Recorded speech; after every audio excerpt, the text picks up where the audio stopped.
of June 10, 2026. Base pa sa DMA kanina. Ang hindi natapos ay ito po si Dahlia, Louie,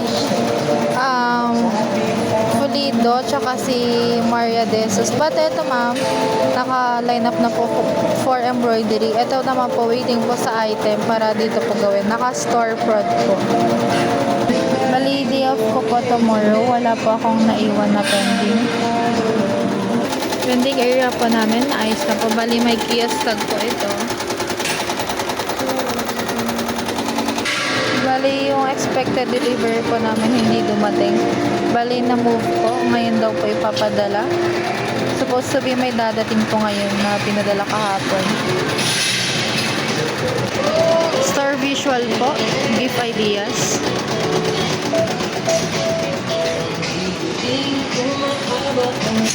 Premium dry fit po.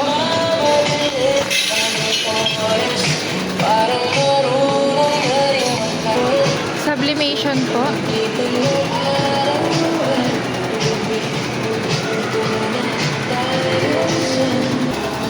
For bestseller po, bali may kulang pa po dito sa Father's Day po namin, yung bath towel po na blue. Bali naka-SR na po kami last week pa. PQ color po.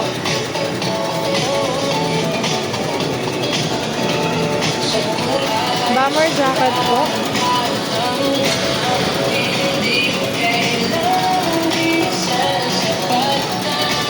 DSR printed po at 8:30. Bali, tali lang po yung aming cash count. Bali, may over po pala na 30. Bali, customer change po yun. Issued receipt po, meron pong 5. Ito po.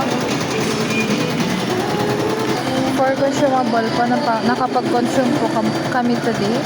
Bali, ang na-consume lang po ay DTS A4. Key holder po tomorrow, si Ma'am Sayat Sultan. Dito naman po sa ROM po sa Messenger, may 4 inquiries po. Ito po, naka-convert na po ito sale, don't back up po. Ito po for pick, na-convert na din po into sale. Waiting for pick up na lang po ni customer. Tapos, ito din po, nagpa-print po ng sticker, na-convert na din po into sale. And ito, isa din po. Wala pong inquiry sa email. Sa Meta naman po, customer approval. At saka 2 pong inquiry. Ito pong gamitan naman po ng save reply. For Viber inquiry, bali follow up lang po ito sa pinamak up ni customer. Waiting na din po ng payment if mag-go.